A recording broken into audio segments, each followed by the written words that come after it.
Kimin kitabı sağ əlinə veriləcəksə, o yüngül sorğu-suala tutulacaq və sevincək öz ailəsinə qayıdacaqdır. Kimin kitabı arxa tərəfindən veriləcəksə, o özünə ölüm diləyəcək və alovlu oda atılacaqdır.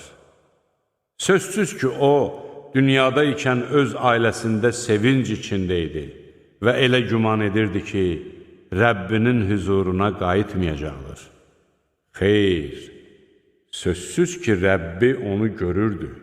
And içirəm şəfəqə, geciyə və onun ağuşuna aldıqlarına, bədirlənmiş 14 gecəlik aya, siz mütləq haldan hala keçib dəyişəcəksiniz. Onlara nə olub ki, iman gətirmirlər və onlara Qur'an oxunduqda səcdə etmirlər?